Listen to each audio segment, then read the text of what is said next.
झारखंड सरकार राज्य में आम लोगों के लिए उचित दर पर एयर एम्बुलेंस की सेवा देगी और इसकी शुरुआत आज राज्य की जनता के लिए सीएम एयर एम्बुलेंस सेवा का शुभारंभ करने वाले हैं। तो जानकारी के मुताबिक रांची से नई दिल्ली, मुंबई, चेन्नई, कोलकाता, हैदराबाद, वाराणसी, लखनऊ के लिए ये एयर एम्बुलेंस की सुविधा होगी, जिससे कि आम लोगों को काफी ज्यादा सहूलियत होने वाली है। स्वास्थ्य मंत्री ने बताया है कि सरकार का यह बेहतर फैसला है, इससे स्वास्थ्य सुविधाओं में और बढ़ोतरी होगी। दिन प्रतिदिन झारखंड सरकार राज्य में आम लोगों के लिए उचित दर पर एयर एम्बुलेंस की सेवा देने वाली है और इसकी शुरुआत आज राज्य की जनता के लिए सीएम हेमंत सोरेन करने वाले हैं। एयर एम्बुलेंस सेवा का शुभारंभ करने वाले हैं आज। और जानकारी के मुताबिक रांची से नई दिल्ली, मुंबई, चेन्नई, कोलकाता, हैदराबाद, वाराणसी और लखनऊ के लिए ये एयर एम्बुलेंस सुविधा होगी। इससे लोगों को काफी ज्यादा सुविधा होगी। माननीय मुख्यमंत्री जी का एक परिकल्पना था कि चार्टर एम्बुलेंस की व्यवस्था राज्य में की जाए, क्योंकि माननीय मुख्यमंत्री जी ने यह महसूस किया था कि जो भी चार्टर की आवश्यकता जब होती है तब उस समय आने में ही 8-9 घंटे लग जाते थे, कभी कभी आ ही नहीं पाता था। तो जो गोल्डन आवर पेशेंट्स का होता है वो कम से कम उसका लाभ दिया जाए, तो इसीलिए उन्होंने विभाग को डायरेक्शंस दिया। विभाग नियमानुकूल प्रक्रिया अपनाते हुए एक चार्टर लीज पर लिया है। वहीं अब एयर एम्बुलेंस को लेकर प्रदेश में सियासत तेज हो गई है, जहां बीजेपी ने राज्य सरकार से प्राइवेट ऑपरेटर से 50% सस्ती दर पर सुविधा देने की मांग की, तो सत्ताधारी दल से लेकर स्वास्थ्य मंत्री तक ने इस फैसले को ऐतिहासिक बताया है। इसके ऐलान के बाद बीजेपी विधायक नवीन जायसवाल ने यह कहा है कि प्राइवेट ऑपरेटर से राज्य सरकार को 50% सब्सिडी देनी चाहिए, तभी आम लोगों को लाभ मिलेगा। नहीं तो लोगों को सरकार की सुविधा के बजाय प्राइवेट ऑपरेट से ही जाना पसंद करेंगे लोग। तो वहीं स्वास्थ्य मंत्री बन्ना गुप्ता ने यह कहा है कि सीएम की लगातार ये सोच है कि हमारी स्वास्थ्य सेवा में सुधार हो। माननीय मुख्यमंत्री जी की लगातार ये सोच है कि स्वास्थ्य सेवाओं में सुधार हो। कई बार ऐसे मामले होते हैं कि तुरंत वो निर्णय करते हैं एयरलिफ्ट करके उच्च स्तर पर इलाज की व्यवस्था करते हैं, और मैं बहुत अपने आप को सौभाग्यशाली मानता हूं कि मुख्यमंत्री जी की एक अच्छी सोच है। एयर एम्बुलेंस वगैरह की व्यवस्था वो कर रहे हैं और उनकी ये सोच है कि इसको और हम सरल भी करेंगे और आसान भी करेंगे।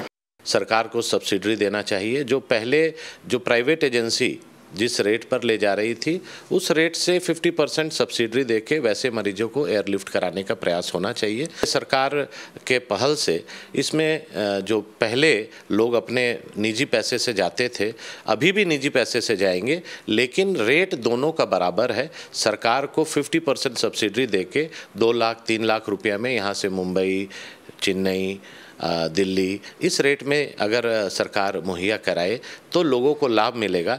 आज आम आदमी के लिए ये सुविधा हम लोगों ने देखा है, कई गंभीर मरीज एयर एम्बुलेंस के अभाव में दम तोड़ जाते हैं, वो समय पर पहुंच नहीं पाते इलाज के लिए, और ये सुविधा देकर मुख्यमंत्री ने तमाम झारखंड वासियों के लिए एक तोहफा दिया है। और यही कारण है, यही विशेषता है हमारे मुख्यमंत्री में कि आज इंडियन एक्सप्रेस का सर्वे हुआ तो उसमें झारखंड का सबसे पसंदीदा और सबसे लोकप्रिय व्यक्तित्व माननीय हेमंत सोरेन जी। संवाददाता कुमार चंदन हमारे साथ जुड़ गए हैं ज्यादा जानकारी के लिए। चंदन, आज झारखंड वासियों के लिए अहम दिन है।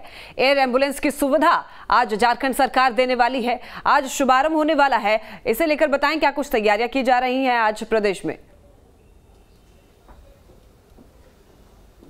देखिए, आज राज्य के मुखिया के तौर पे मुख्यमंत्री हेमंत सोरेन राज्यवासियों के लिए एयर एम्बुलेंस की सुविधा का लोकार्पण करेंगे, या फिर यूं कहें कि आज से राज्य सरकार की तरफ से लोगों को एयर एम्बुलेंस की सुविधा मिलेगी। अगर किसी भी मरीज को एयरलिफ्ट करके झारखंड से, रांची से बाहर ले जाना है तो वो जो राज्य सरकार की व्यवस्था होगी उस व्यवस्था में फ़ोन करेंगे, संपर्क करेंगे और उन्हें 1 घंटे के अंदर एयर एम्बुलेंस की सुविधा मुहैया करा दी जाएगी। जो नियत दर है, उचित दर दर है उस दर पे राज्य सरकार एयर एम्बुलेंस की व्यवस्था देगी, मुहैया कराएगी। हालांकि इस मामले को लेकर अगर बात करें तो सत्ता पक्ष और विपक्ष भले ही आमने सामने हो, लेकिन कुल मिलाकर इस व्यवस्था के पीछे सरकार का ये तर्क है कि कई बार जो मरीज क्रिटिकल सिचुएशन में होते हैं तो उनके गोल्डन आवर जो होते हैं लाइफ सेव करने को लेकर उस दौरान एयर एम्बुलेंस की जरूरत पड़ती है। तो जो प्राइवेट लोगों से एयर एम्बुलेंस लेते हैं तो उसको लेने में टाइम लगता है, कई बार 7-7, 8-8 घंटे तक टाइम लग जाते हैं एयर एम्बुलेंस की व्यवस्था होने में। और ताकि मरीजों को गोल्डन आवर का लाभ मिल सके इसलिए राज्य सरकार अपने स्तर से एयर एम्बुलेंस की व्यवस्था करा रही है। राज्य सरकार के पास एयर एम्बुलेंस होगी और जिस किसी मरीज को एयर एम्बुलेंस की सुविधा की जरूरत होगी एयरलिफ्ट कराकर, चाहे उन्हें मुंबई, लखनऊ, चेन्नई, दिल्ली कहीं भी ले जाना है बेहतर इलाज के लिए, तो राज्य सरकार उस व्यवस्था के तहत एयर एम्बुलेंस मुहैया कराएगी ताकि गोल्डन आवर का लाभ मरीजों को मिल सके और उस दौरान जो जीवन रक्षक उपाय होते हैं, बेहतर चिकित्सा सुविधा के लिए जो ले जाने की समस्या होती है उससे निजात दिलाया जाए। हालांकि दूसरी तरफ इस मामले को लेकर विपक्ष की अगर बात करें तो विपक्ष सरकार को घेर रहा है। विपक्ष का साफ तौर पे कहना है कि प्राइवेट व्यवस्था के तहत भी इस दर पे लोगों को एयर एम्बुलेंस की सुविधा मिलती है और राज्य के लोग इसका लाभ लेते हैं जो अपने पैसे चुकाते हैं। सरकार की व्यवस्था का लाभ लोगों के लिए तब होगा जब 50% सब्सिडी पर राज्य सरकार लोगों को एयर एम्बुलेंस की व्यवस्था देगी। तो सियासत अपनी जगह है, लेकिन फिलहाल यह कहा जा सकता है कि राज्य सरकार की तरफ से जो व्यवस्था की गई है उसके पीछे का उद्देश्य यह है कि कम समय में लोगों को एयर एम्बुलेंस की सुविधा मिल सके। जो टाइमिंग लगता है वो टाइमिंग बहुत शॉर्ट हो। ठीक है चंदन, बहुत शुक्रिया आपका तमाम जानकारियों के लिए।